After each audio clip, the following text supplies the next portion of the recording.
जय हिंद साथियों, मैं शिव पुष्पाकर आप सभी का स्वागत करता हूं आपके अपने YouTube चैनल बच्चों की पाठशाला में। तो फ्रेंड्स, आज जो हम टॉपिक को डिस्कस कर रहे हैं वो नंबर सिस्टम का बहुत ही इंपॉर्टेंट टॉपिक है और आप उसको पढ़कर ही समझ जाएंगे कि हाँ, इसकी कितनी उपयोगिता है नंबर सिस्टम में और कितने जिम्मेदारी से अपना रोल अदा करता है। तो हम जिस टॉपिक के ऊपर आज डिस्कस करेंगे उस टॉपिक का नाम है रिमाइंडर थ्योरम। रिमाइंडर थ्योरम, शेषफल प्रमेय।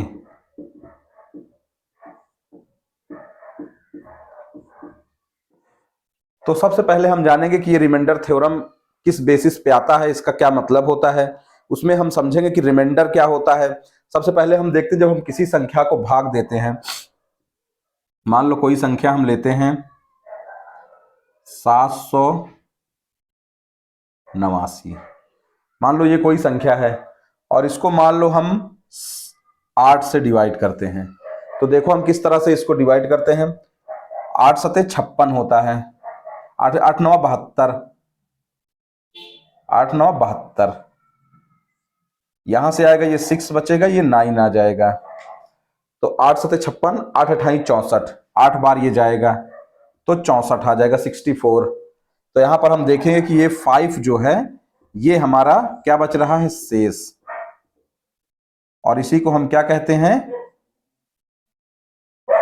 रिमाइंडर।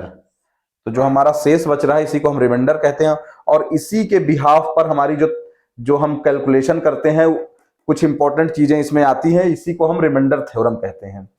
तो जो ये आता है इसको तो हम शेष कहते हैं, जिसको रिमाइंडर कहा जाता है। इसको कहते हैं कोशेंट,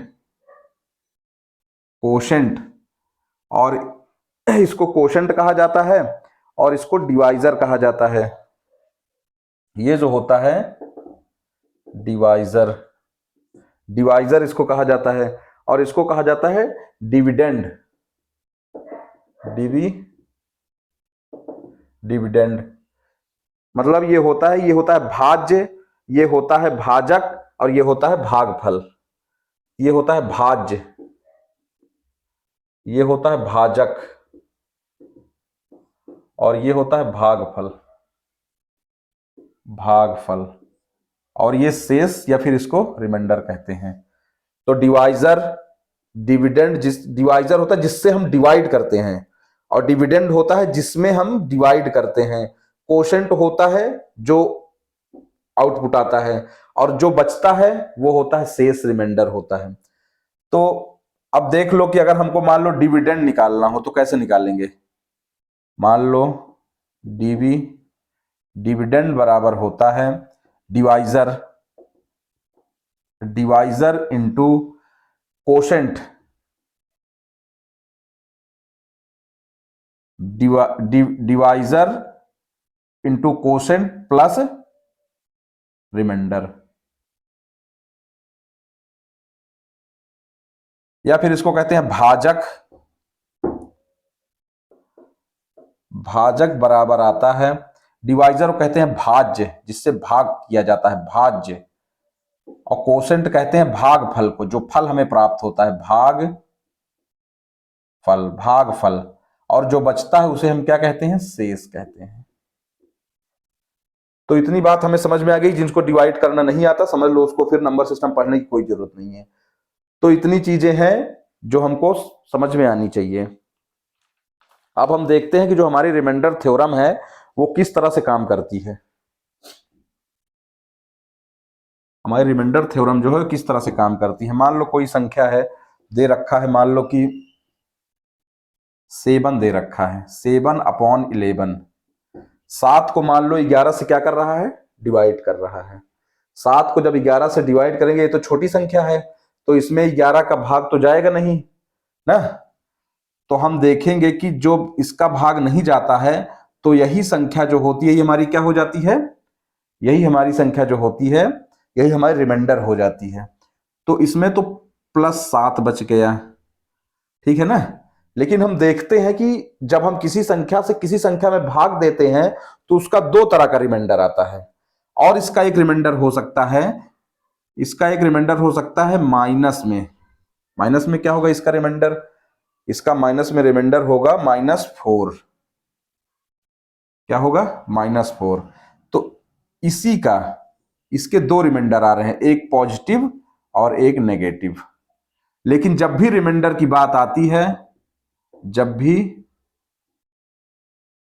रिमाइंडर की बात आती है तो हमेशा पॉजिटिव रिमाइंडर ही हम लेते हैं, नेगेटिव रिमाइंडर को हम नहीं लेते। अगर वो नेगेटिव आता है तो उसको हम पॉजिटिव बनाते हैं। कैसे? मान लो अगर कहीं पर -4 रिमाइंडर आया तो जिससे हम भाग दिए रहते हैं, जिसको हम भाज्य कहते हैं, उसको इसमें जोड़ देंगे तो हमारा 11 और 4 कितना आ जाएगा? 7 आ जाएगा। देखो आ गया पॉजिटिव रिमाइंडर ना, जो यहां पर आया हुआ है। तो इस तरह से हम इसको निकाल लेते हैं।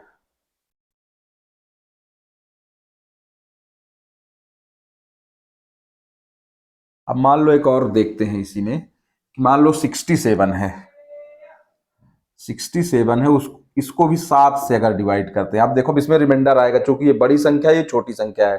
तो जब बड़ी संख्या में छोटी संख्या से भाग देते हैं तो रिमाइंडर देखो क्या आएगा, रिमाइंडर।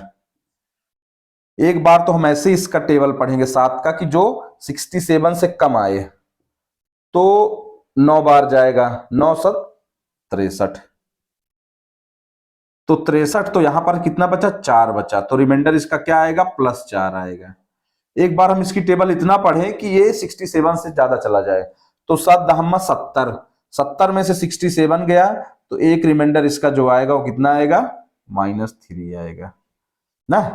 तो इसके दो रिमाइंडर, हर संख्या के दो रिमाइंडर, जब किसी संख्या में किसी संख्या से भाग की जाती है तो उसके दो रिमाइंडर आते हैं, एक पॉजिटिव रिमाइंडर आता है, एक नेगेटिव रिमाइंडर आता है। और जब भी नेगेटिव रिमाइंडर में हम इसका जो भाज्य होता है, डिवाइजर जो होता है, भाज्य जो होता है, इससे जब हम इसको जोड़ते हैं तो हमारा पॉजिटिव रिमाइंडर आ जाता है 4, और यही हमारा आंसर होता है। तो यही है रिमाइंडर की कहानी। हमें ऐसे डिफरेंट डिफरेंट संख्याओं में डिफरेंट डिफरेंट रिमाइंडर आते हैं। अब आगे बड़ी बड़ी जब संख्याएं आती है तो उसका रिमाइंडर कैसे निकालते हैं, इसको करने के लिए हमें एक दो चीजें समझना जरूरी है। एक तो होता है फॉर्मेट और एक होता है बेल्सन थ्योरम। तो हम पहले देखेंगे फॉर्मेट थ्योरम क्या है। फॉर्मेट थ्योरम, तो हम फॉर्मेट थ्योरम के बारे में जानेंगे। हम फॉर्मेट थ्योरम ये कहती है कि यदि कोई संख्या है,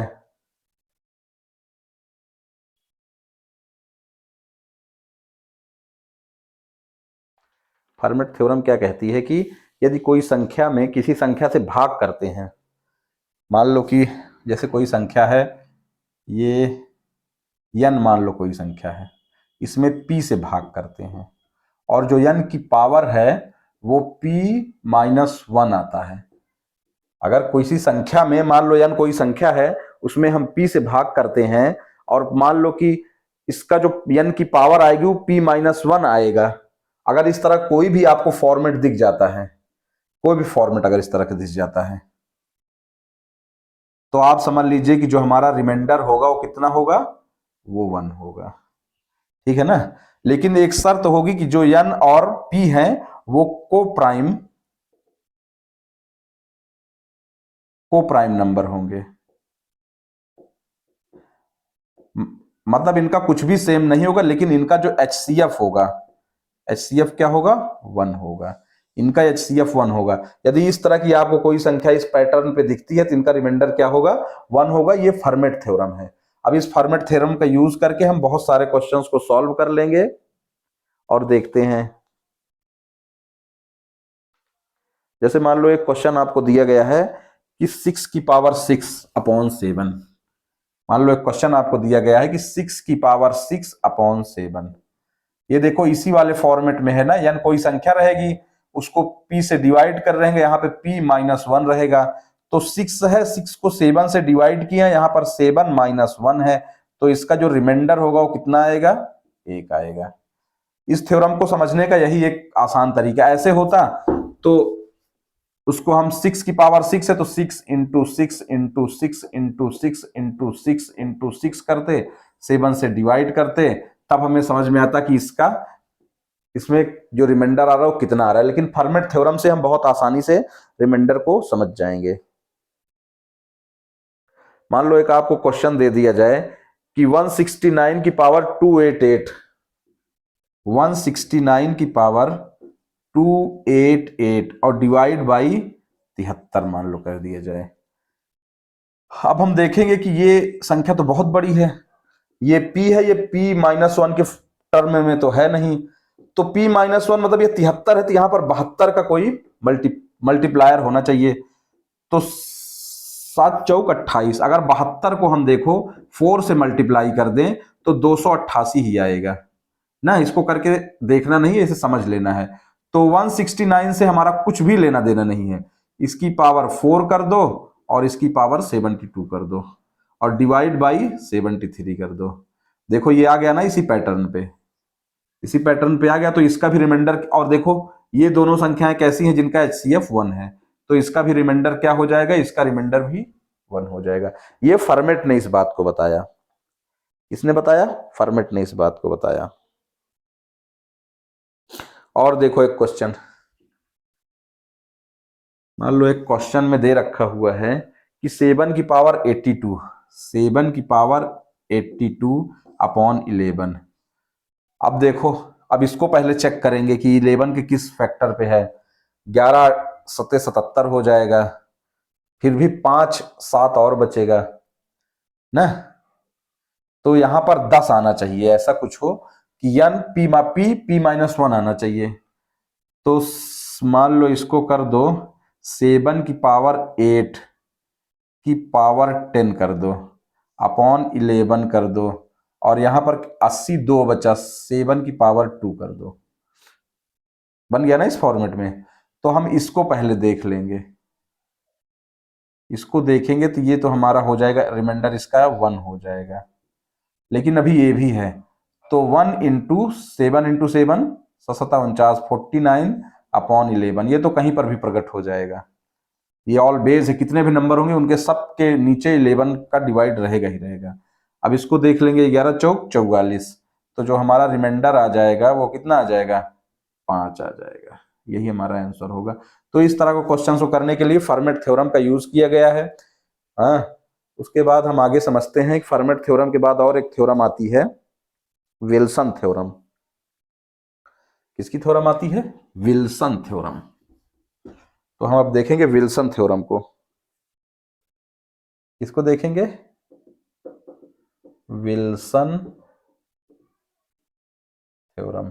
विल्सन ने क्या बताया था, विल्सन ने बताया था कि अगर कोई कोई भी टर्म क्या है, फैक्टोरियल में है, तो p-1 फैक्टोरियल अपॉन p अगर दे रखा है तो इसका भी रिमाइंडर क्या होगा, इसका भी रिमाइंडर 1 होगा। ठीक है ना। ये बात किसने बताई थी, ये बात विल्सन ने बताई थी। और इसमें एक बात और बोला था कि जो p है वो हमारा वो प्राइम नंबर होना चाहिए, प्राइम नंबर होना चाहिए, मतलब अभाज्य संख्या होनी चाहिए। कैसी होनी चाहिए संख्या, अभाज्य होनी चाहिए, अभाज्य संख्या होनी चाहिए, प्राइम नंबर होना चाहिए, अभाज्य संख्या। मतलब जैसे देख लो एक क्वेश्चन, मान लो कि कोई संख्या दे रखी है फैक्टोरियल 10 अपॉन 11।